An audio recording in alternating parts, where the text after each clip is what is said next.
Hello and welcome to the Retail Journey podcast. I'm one of your hosts, Charles Greathouse. And I am James Harris, and today we're talking to Brad Godwin.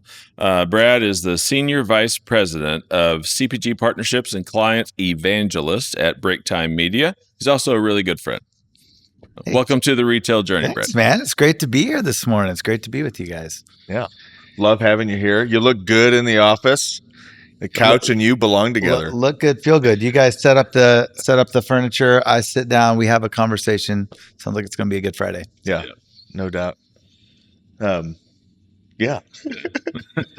So tell us what's going on at Breaktime. Well, I think at first, before we jump into Breaktime, one of the things I think it's fun to get to be in Northwest Arkansas, in Bentonville, in the place that retail is thriving, I would say. Oh, yeah. And to be with you guys at High Impact, not only as friends, but as people that work in the industry.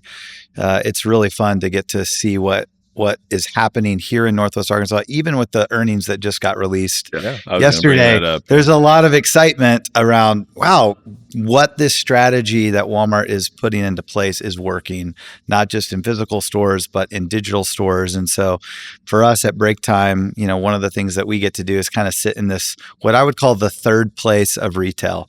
That's one of those things that Howard at Starbucks originally called of like, hey, you have your home, you have your work, and then Starbucks wants to be this like third place. And I think in the digital world of retail, you kind of have a product page, which talks about your product kind of functionally and has pricing and pictures and information. And then you have this like whole other world of your retailer or brand.com that's more just like talking about the brand and very, very high level, like kind of top of the line communication, and to go, okay, well, both of those have value, but maybe there's a third place. Yeah. And so what we try to do is converge this idea of really meaningful content and storytelling and personalization, all while having what I would call edutainment, this idea of like education, entertainment in one place with seamless commerce. And so that's what we get to do with brands all the time. And it's great to get to talk about that today with you guys. So, not to divert from Breaktime, but was reading the earnings, Walmart earnings last night. And it's kind of shocking that they maintained their annual outlook, kind of brought profit down a little bit for a quarter, and then the stock dropped 1%. Like Wall Street does not understand retail because it could be such a bigger bloodbath than it was, and it isn't at all. Yeah, and what's interesting is like from just the data, the data tells one story, but then there's the whole side of like, and a lot of the world that I get to work in is the media side of Walmart Connect is growing. It's healthy. They increased growth even more than they were expecting for Q1. I think they're innovating at a more rapid pace than they have in the previous quarters. There's a lot of excitement. I was just in Hoboken yesterday in that office, and there's an energy. Momentum for sure. I mean, I feel it across our client base as we work to get meaningful return from investments across Walmart's ecosystem. And, Walmart connects the more than just retail media, like there's meaningful connection to customers, and the tools that they've deployed are all increasingly effective. And we're seeing more momentum. There's still folks out there frustrated. There's still folks out there that seem to be missing the point, that seem like they just don't get an ROI. And I think it's one of those areas I love helping with. Love helping someone realize, well, here's where you're missing it, and how to actually get the most out of a platform that's really delighting customers. Well, and when you think about what's coming up just here in Northwest Arkansas in the weeks ahead you have shareholders, right, in a few weeks, and people are going to be coming in. And I think one of the trends I'm just continuing to see, I was in Texas last week, and before that in Illinois, and going to stores. I've seen this idea of this, like, I think the trend of really, really deep, meaningful human connection in person, you're not going to be able to replace with AI, of just deep connection, right, with individuals at the store level, and the experiences of retailtainment and things that can happen in person. Yep. So this kind of high touch, and then this what I would call high tech of like, what's that kind of phygital synergy of like these really meaningful physical. I like that.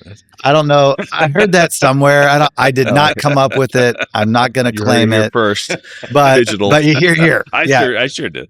Here in Bentonville, we got phygital. But this idea of like what shoppers are looking for, and quite frankly, what we are. I'm a human, and I want deep, meaningful connection, and I want technology to empower me to live a better life. At the same time, I don't want to give up one for the other. So there's something resonating. And I appreciate the simplicity of the message right now and the strategic alignment at Walmart. It's price, it's assortment, it's experience, it's trust. And I think there are a lot of CPGs out there that are delivering assortment, that are delivering on price, and are misunderstanding experience, therefore not capturing trust. And it's a very effective platform if you know how to do it. And I think the way that you guys come to life with some education, creating experience for customers, and an environment for expansion of understanding that isn't a burden. Reading terms and conditions isn't something anybody wants to do. There is a lot of label reading, and there's a lot of learning how something is going to help you.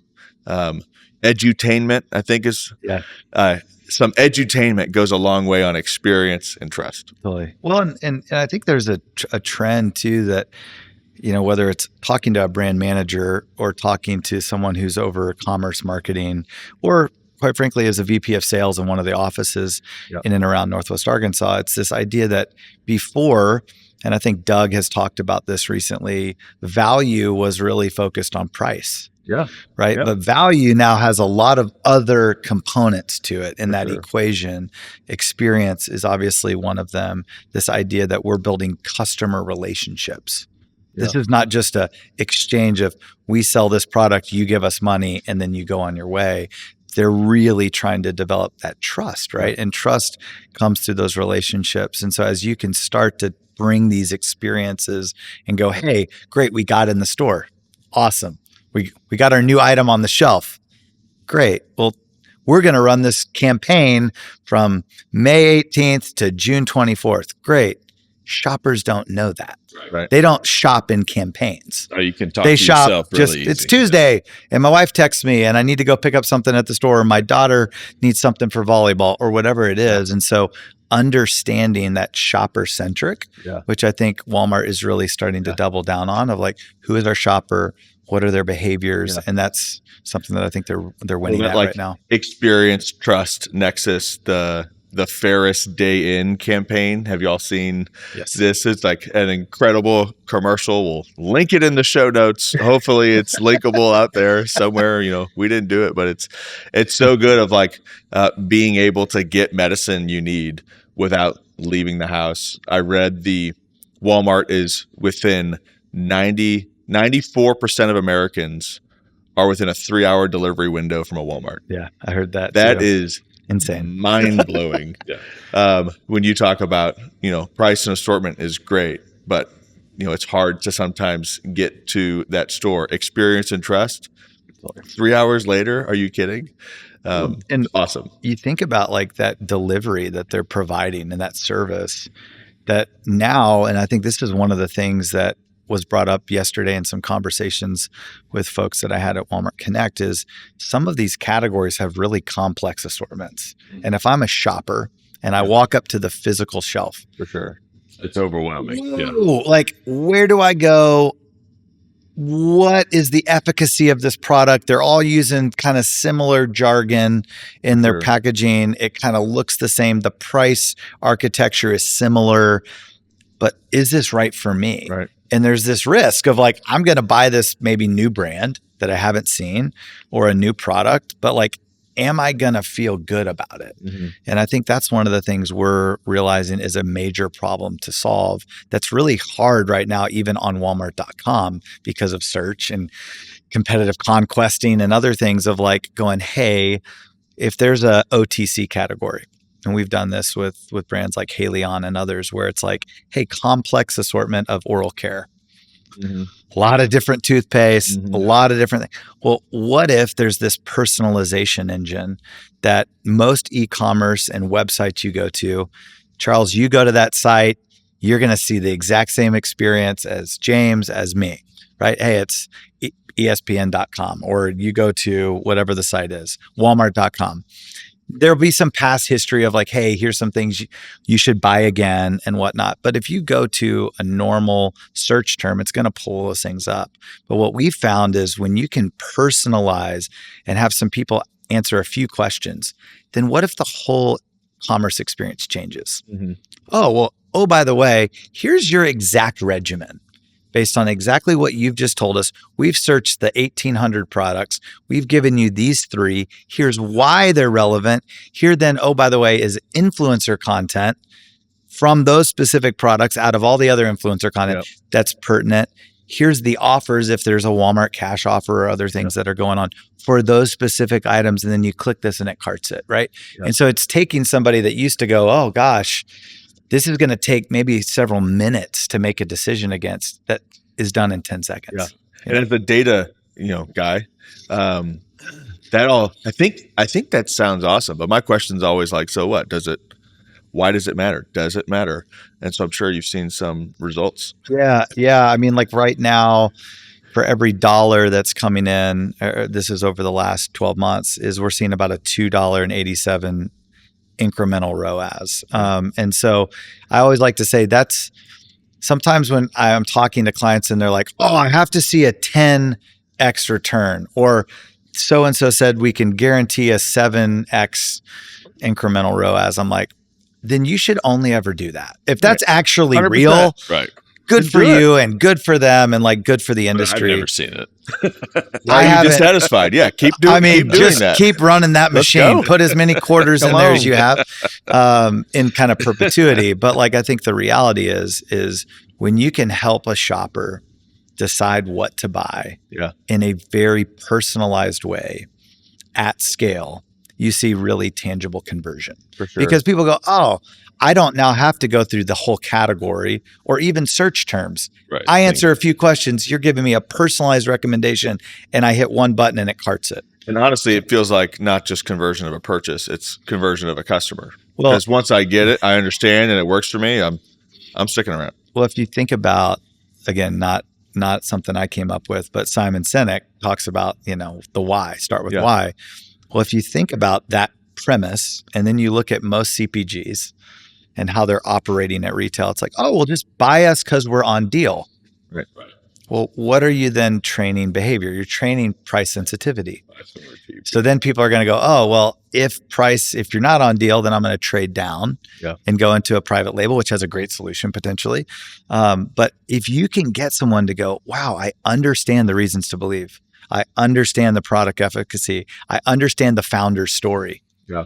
Whatever those kind of key differentiations are, then you're not just getting a single transaction. Yeah. There's LTV, like this lifetime value of going, hey, because, and I use this example often, General Mills was launching the yogurt. This was years ago.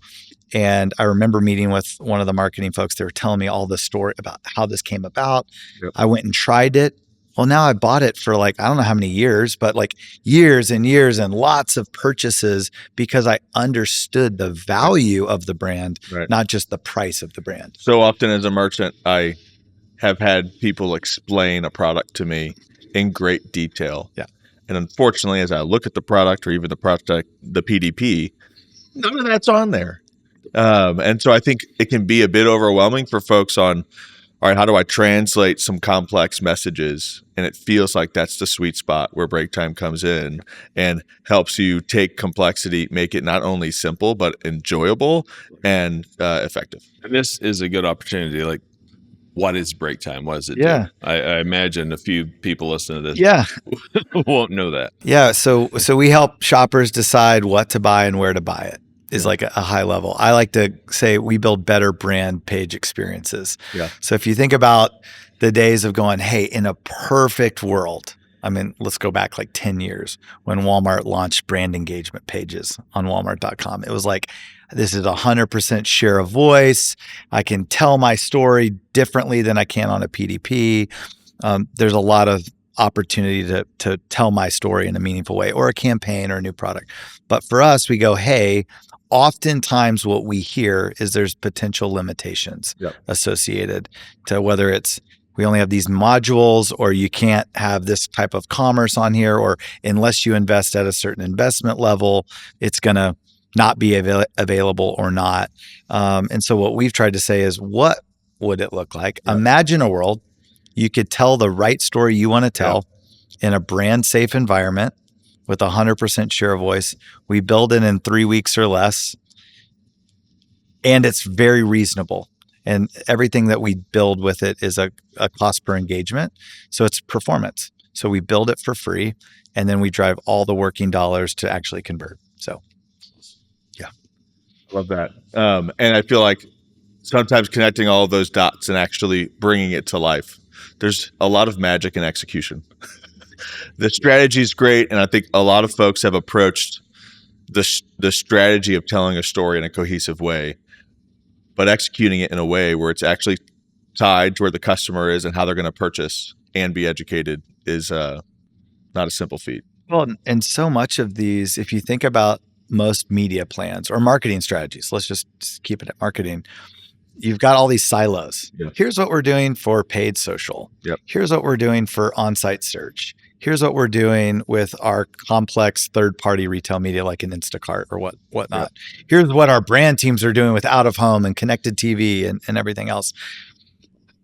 Well, where are you sending this? It's like I always say, world-class media plans or world-class marketing strategies need world-class destinations to send the traffic. And that's really what Breaktime, we want to build an experience that you want to show your mom. I always like to say that, like when you're a little kid and my kids come up to me like, Dad, look what I made at school.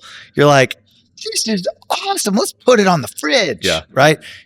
We build experiences you want to put on your fridge, right? Like it's these really compelling, beautiful, but also like it's meeting a human need. It can't just be pretty.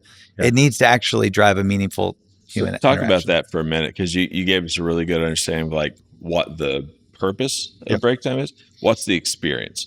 So we've for people that haven't used it. So we've got several publishing sites. One of them is called dailybreak.com, and literally that was started 12 plus years ago in a college dorm room in Massachusetts. Sounds like a similar story to other tech that I will not name, but you know who they are. To really just take a break in your day, daily break. Like let's take a break from studying and let's kind of have BuzzFeed-like material that's content. Some of it's paid, some of it's organic based on cultural moments. And so we have an audience of around 36 million on a monthly basis. And we know where they shop because when they set up a profile, I like to think of it as kind of Pinterest with points. So when you go on the site, you say, where do I like to shop? So Charles, if you say Walmart only, and I say Stop and Shop and Walmart and Target, our content experiences on that site are going to look very differently based on that. And so you go through those experiences and you might say, hey, as I talked about earlier, maybe there's the reasons or the problems to solve is in the assortment of this category, people don't know which product of ours is right for them. So we've got an ability to do a quiz. And some people go, oh, quiz, well, that's been around forever. Well, we've got this whole idea of this progression dynamics that we've built in to our site that when you take the quiz and you get an answer, every other piece of content on the experience changes. Well, the unique element there is like in the past, CPG quizzes have been from one brand, right? So it's like a one-sided thing, and you're kind of a objective. Yeah, and trying to tell stories in a way that go, hey, OTC as an example, we're doing a program, and this is kind of a feel-good story with Haleon and RAM, the RAM initiative, remote area medical. They're going to underprivileged communities all throughout the United States in partnership with Walmart to pull up these trucks in parking lots and provide dental care for free for Walmart shoppers. It's an incredible initiative. Steph Porter at Haleon's kind of leading that from their end, and Brittany Bishop from Walmart Connect, but like telling this really amazing story. Well, digitally, that's only if you're in those markets, you get to experience that. Right. So we created digital of every question that the hygienist would ask you if you sat down. So you're getting almost like a digital hygienist that's asking you these questions. You answer them, then they're recommending a product for you based on your need state of your current dental. And then you can immediately buy it and get it delivered to your house. And so it's giving people access and personalization that might not be able to go to a store. And there's a lot of folks that might not be in these little markets for these little things. But I think that's an example, James, of being able to take personalization of something that maybe you would get live, or even if you were doing an in-store demo. Hey, let me tell you about the product. Well, sometimes demos, the person maybe doing them doesn't necessarily represent your brand in the fullest capacity that you would want. Well, guess what? Digitally, you can do that. You can have the right person telling the right story at scale, personalized to the shopper. And what's cool about making that virtual is, there's the benefit just from a commerce standpoint. For sure. There's a benefit in the store where that's happening because now there's brand loyalty. There's also the benefit of people that see it from 1,000 miles away and think it's really awesome they did that. Right? Like there's a halo. Well, that edutainment. Edutainment's happening. As a merchant, I think Steve Bratsby's called me a glutton for punishment. In that, sometimes customers do things that aren't what's best for them. I'm buying vitamins. I'm trying to help America understand omega-3s. Like, it's about EPA and DHA, not the amount of oil. Oil's just oil. It doesn't. Just oil. You don't actually need the oil. You need the EPA and DHA. And I went through just a whole lot of push here, and the things I've tried on educating is similar to as I was as a merchant. You write me a paragraph, I'm gonna read the first couple words of the first line. You give me a couple bullets, I will read the bullets. That's still true today, by the way. Yeah, to be fair. That's fair. Truth bomb. Yeah. And so it's like, all right, edutainment. What do Americans like to take in? Short, simple, easy to understand content that can be inspiring, that can also take me down a rabbit hole for 4 hours worth of research. But you can't start there. You got to start with something simple. And I know a lot of people out there trying to help customers elevate their experience, live better in a significant way, save a bunch of time because they're torturing themselves with the wrong solution, which is why the regimen, nothing works. So how do you help people understand that your problem is an education problem? And it's not that you don't know what needs to be educated. You're just not bringing it to a customer in a way they're going to ever digest. Yeah. A lot of times we're sitting down with I think for growth brands, their executives. So totally. CEO, founder, CMO. For a lot of others, maybe a brand team, or a local office lead or shopper marketer. And I think one of the things that's really interesting about education, and you hit on this, is a lot of people go, oh no, our job is to educate. Go to our PDP. Look at all these bullet points. And I'm like, great. As my parents raised me and I'm trying to raise my kids, do unto others as you would have them do unto you. Right. Is that how you like to get information? In just static bullet points with a simple font? Maybe there's a different approach. Maybe. And we try to do that through snackable content of think about what you do on your phone and why you interact with it and why you go to the sites you go to and do the things you do digitally. Often it's because it's easy to consume. The content that's easy to consume, you do it not because you have to. You just get to do it. You're just kind of wow, I just read these 5 articles and it didn't feel like a burden. And I think often right now, digitally with shopping, it's so transactional, which is great.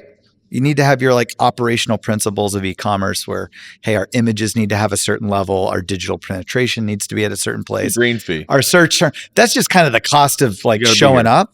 But to go, your packaging's really limited. You can't tell your story on a package. Hey, there's not shelf signage. It's very difficult to get right now. Okay, our PDP, we can only do so much. We don't have $1 million to buy a platinum brand engagement page. That's really where we come in and go, okay, what do you believe your problem is right now? And I'll use an example with Hinkle. We were working with them and they said, oh, our problem with hair color, this was Schwarzkopf, was really about we've got to get people to get into the right shade. Yeah. That's the problem. What we found was actually there's a problem before that. Yeah.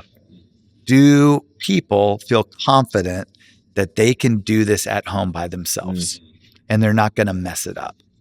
And if you don't address that first, so we talked about how easy it is. Oh, it's like not idiot proof, but like it's really easy to do. Here's the simple steps. Here's a video that talks through really quickly how easy it is for anyone to do. As a dad of daughters, the last thing I want to do is screw up the color of my daughter's hair. She would hate me forever. So I need to have some confidence of before what shade of blonde or brown I need to have. I need to go, can I do this? Yes or no? Yeah.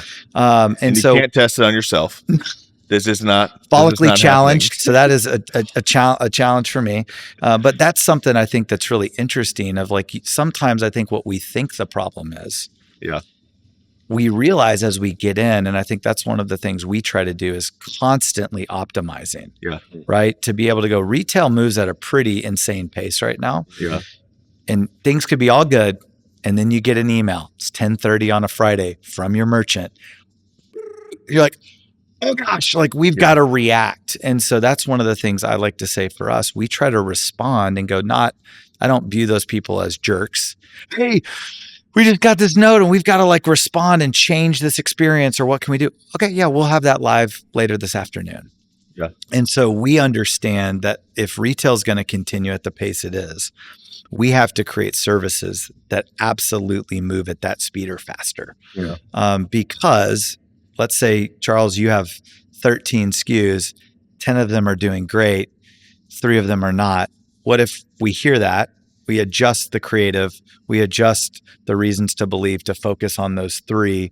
If there's some type of a promotion that we're doing, we adjust it to that to real time, and we can change that stuff on the fly. So it's not days or weeks or months, it's hours. Right. And so that gives people the nimbleness to react to both their merchant and the relationships there, but also to shoppers. So something that's newish for y'all at Breaktime is your partnership with Walmart Connect. Help us understand what does that look like? What is that? You know, it's been fun because it's interesting to kind of have more of a front row seat, maybe a third row. I don't think I ever get front row, but third row seat of what's going on in the retail media landscape. But we've had a lot of conversations over the last year with the Walmart Connect team, specifically with Janny Fraga, who's based here in Bentonville, who kind of leads this idea of experiential. Her and Sam Rifkin of like, what does Walmart Connect? Historically, if you read Mr. Sam's book and you go over to store 1, there's donkeys and watermelons in the parking lot, and retailtainment is a word that it's not a new word at Walmart, right? It's been around for a long time. And there's kind of been this ebb and flow of like parking lot events and mobile tours. I was driving the other day. I saw the Wienermobile driving down the road on Walton. I was like, well, here we are. Welcome to Bentonville, home of the Wienermobile. But those types of things I think have always existed. I think the challenge for most brands and CPGs is they're expensive. And so you've got one store at a high time. Price, limited shopper engagement, because you might be at one scale. store for 4 hours, a little bit of that shopper universe at that one store. Deep engagement, just small, breadth, right? And quite frankly, there's very little measurement other than, hey, we engaged with 38 shoppers and we passed out 62 samples. There you go. There's your recap. Right. And here's some pictures. Right. And that's great. And that's how it's been forever. I think in the world, though, of digital advancement, to go, wait a second, I think there's something we could probably do. Everything is measurable.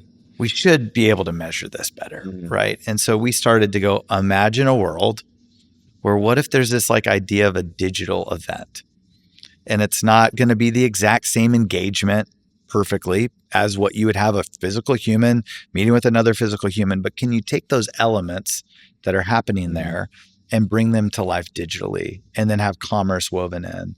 And so we've launched this kind of like solution with them. And so now when you're running any type of a retailtainment event, like an enhanced demo in store, a parking lot event, a fourth wall build out to go, you can now with your partner manager, work with them to work with us to go, I want to do a digital event extension. And maybe that's like 4 weeks before the event, talking about these events that are happening, talking about the personalization of the assortment, having fun. Maybe there's a promotion going on. Like we're starting to do a lot of work in the promotional space, not because it's cool, but because the shoppers actually it's driving results. So we did a huge program for March Madness with Degree and with Unilever on the deodorant category. And it wasn't like hey, yes, we could traditionally just run a rebate or a coupon to drive sales velocities and have business impact. But it's going, hey, people want experiences. And in our platform, when people are running these types of promotions, these like sweepstakes or better than life experiences that you can't get, you hear about Visa and MasterCard and Amex kind of doing these like money can't buy experiences. But when you can give people those types of things for the Walmart shopper, that's a big deal. A weird little side note. I've used Degree Cool Breeze, I think is since I worked for Unilever. And about 6-8 months ago, like I've used it since the early 2000s still. And all of a sudden my wife, she goes, you stink. Like something's wrong with your deodorant. You need to change it. So I changed it out. I got a different thing. And I started hearing advertisements on podcasts that I listened to of, hey, we screwed up. We changed the formulation of Cool Breeze. We changed it back. Please come back. That's incredible. Wild. Oh my gosh. But I think it's those types of like, I mean, and this is something that I think people are starting to leverage, and you're seeing it in a lot of different ways with NIL. Yeah. So that world. So like in that campaign, it was with Juju. Yeah. And she was obviously, I think right now, the biggest name in college basketball for the women's side. And to go fly out to LA, shoot a commercial with Juju at a Walmart with a Walmart associate talking about full body deodorant.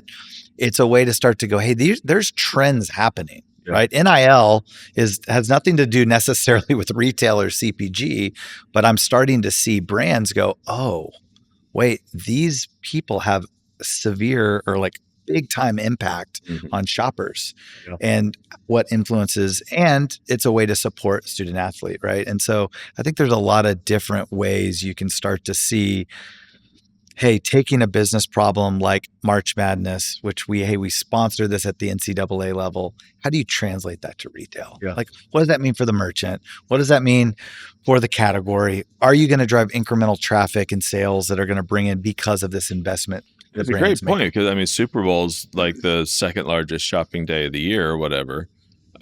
We don't really talk about the other sports that are reasons to gather that people in very, very large numbers. Well, we're about to go into what I would consider the next best couple of years in U.S. sports history, even outside of like the Atlanta Olympics back in '94. But we've got the World Cup coming to the U.S. next year, which is the biggest sports event in the world. Right. It's coming to North America. I'm already seeing signage in New York. I was in Dallas, already talking about World Cup. I know a lot of brands are very much excited about soccer and what's coming. Then guess what? Very quick follow. We've got the Olympics in LA. Yep. And so to go sports as a platform is a great way to tell story, because these athletes all have stories. They all have personal, and guess what? They're shoppers too. Like we sometimes put them on a pedestal of like, oh yeah, they're like in this ivory tower, but especially as you're working with college athletes, they're kids, basically kids, and they've grown up in a household with brands, with their families, and it's got memories and stories. And so the way can you bring that to life and tell that story in a meaningful way while driving commerce? Yeah. We're seeing the Walmart run is like a fundamental element of my college experience. You Right. get the He gang goes together. to, We're yeah. going to Walmart. We're going to Walmart, guys. It's We got Friday night at $40. 4. Yeah, we're gonna That's make that $40. Let's $40. go spend it. Between us. It's so true. Yeah, no, I think there's a lot to there's exciting things. There's really cool tech. There's, enormous advancement in AI and a lot of decisions to make as a brand trying to grow.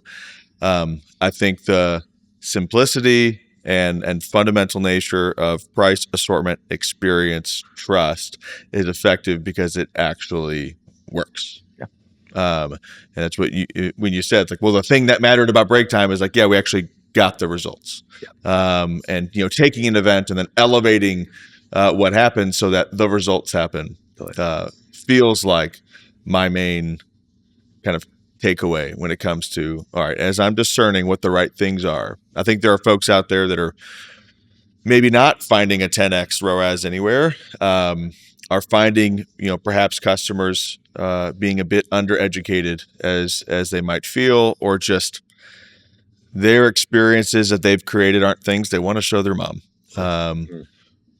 What are some of those common triggers of folks that have then come to Breaktime, experienced what it is to pull it together and get those results that would help, someone know, either as a merchant of like, hey, you need to look at your experiences. Maybe there's a third place. Yep. Maybe it's not just the PDP, or as a CPG, it might be right for a conversation with you and your team.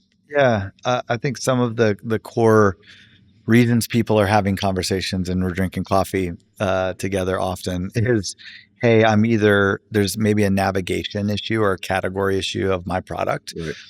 We have an idea of like what our role to play is in the category, but we don't think that's being communicated to the shopper. Right. And so, or we've got second to bottom shelf placement. Well, guess what Breaktime can't do? Change that. Right. I can't. That's not our roles and responsibilities, right? But to be able to say, hey, well, in an e-commerce environment, guess what? Yeah. You're not the second to bottom shelf. You might be second page on search, but in this digital safeguard, walled garden of what we can do at Breaktime, what if your competitors can't advertise on your page? Because they can't on Breaktime. It's 100% share of voice. There's no private label. And there's no ability even to drive them to the PDP where they could trade down or switch or see a banner from your competitor.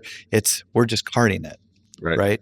And so I think for them, that's one. I think the other big one is going, hey, if everybody else in my category is doing X, I always like to say, you're not going to out P&G, right? Or any of the big guys, right? Mm-hmm. You got to approach it differently. Right. And if that problem is, hey, we've got to tell our meaningful brand story and talk about why we're great and why you love us. For Breaktime, a lot of the same thing is true with our clients. Mm-hmm. Hey, just try us. If you don't like it, we say this often, like, we'll give you a credit for a free program in the future. Like, because it's not just about tech. Right. Like, that's the thing is we are a tech company that's empowered, but we are led by great humans. Right. And on that, you mentioned paying. You're a pay per performance, right? Totally. It's not an upfront thing. It's you pay for what you get. Yes. And so like when we're building these experiences on a cost per human engagement model, so it's not a CPM. Sometimes there's this whole idea of, I like to use this spinach analogy where it's like, if you've ever cooked spinach, you start with all this spinach in the pan and by the time it's ready, it's like tiny. Yeah. Well, that's traditional CPM media is like, I'm going to buy all these impressions and then 2% are going to click. And then of the people that click, another half of a percentage is going to go to the next step and actually convert. And you spent $100,000 to get 4,000 engagements. Yeah. And we've said, what if there's a different model? What if you spend $100,000 and you guarantee 32,000 engagements? And if we don't get those people uniquely into the experience and through it, you don't pay anything. Well, it's kind of like an insurance policy. Now you've got this great content with guaranteed results. Because even, we hear this often when I'm sitting in front of people, they're like, Brad, I built this page on Walmart No one's going to it. It's not necessarily in the site architecture. It's not searchable. I've got to just drive tons of media to it. And so we've said, well, what if we could do both at a really cost efficient way that's very through the lens of, if I was a shopper, would I want to go through this experience? Yes or no? You know? I love it. We've taken a lot of your time. Great to be with So you maybe guys. we move to the lightning round. Let's go. I like it. I like lightning rounds. Let's do it. I'd like to start off with, failure, call it mistake, call it whatever you want. What's your biggest thing that you screwed up that you learned the most from in your career? Well, I'm going to keep you're willing I'm to going to share. keep this abbreviated and won't go into all the details, but let's just say early on I was an ad agency guy in the marketing world. I was with a client at a big industry event in Vegas. They wanted to go out and do some things at night. I was ready to go to bed. So this was young Brad trying to make my clients happy. So I didn't ask anybody. I just said, hey, just take my card Oh gosh. and I'll see you at breakfast tomorrow. In Vegas? Let's just say at breakfast, they all had a really good time and I got a very long receipt and had to call our CEO and be like, hey, we have an issue. Mistakes for me. And he's like, Thanks for his questions were, was anyone in jail? I said, no one's in jail. Is everyone safe? Everyone's safe. He's like, are the clients happy? I'm like, the clients are happy. Couldn't be But happier. we've got a big expense We got report coming. $20,000 bill coming. And that's about what it was. So it was I thought I was going to get fired on the spot. He was very gracious and I'm very grateful, but it taught me this idea that hey, sometimes doing the right thing, which I thought I was doing, still costs you. Yeah. And so it's setting appropriate expectations. Amazing. Trust but verify. Trust but verify. Yes. Oh gosh. That was a good learning experience for I love Mr. that. Brad. I love that. Well, Brad, I know you're always, digging in, learning, finding ways to learn from others and sharing things. I love getting, good content and interesting inspiration from you. I don't know. We've been doing that for a decade. So 2024, over the last year, what's the thing you've been learning the most? Oh, well, I'm getting my master's in, not related to business, in Christian spiritual formation and leadership from a university called Friends University in Wichita. And I think what I'm learning is we're all trying to do the same thing, right? It doesn't matter if you're 23 or you're 63 and you're working in retail. It's we want connection with each other. We want to be known. We want to be seen and loved. And I think for me, as a dad, as a husband, as a coworker, as a partner in this world of CPG, it's going, hey, I have an innate desire, whether it's good or bad. And I've started to kind of deal with this of I just want to be relevant. Mm-hmm. Well, guess what? I'm not the first person that had that temptation to be significant or to be relevant. And so for me, I've really started to go, hey, is that the goal though? Yeah. When I show up every day, take my kids to school, is it to be relevant or is it to be present? And so that's probably the biggest lesson. I've read lots of books on these topics, but the core thing that's been applied is today we're here. Right. Can I be fully present? Yeah. Not think about what I'm doing in 30 minutes. Yep. Not thinking about what I did 30 minutes before. It's hard to do. Not thinking about what's coming up this weekend, but to go, hey, what a gift we have living in this community and working in this industry, because the people, this work is not, I always like to say I have friends that work in cancer research and that work's really important. What they're doing for childhood cancer. We're not solving and curing cancer here, but the reason it's important is because there's people involved. Yep. And so trying to be fully present. Love that. All right, last question here. In terms of media, books, podcasts, movies, TV shows, what are you consuming right now that's feeding the soul? Yeah, a lot.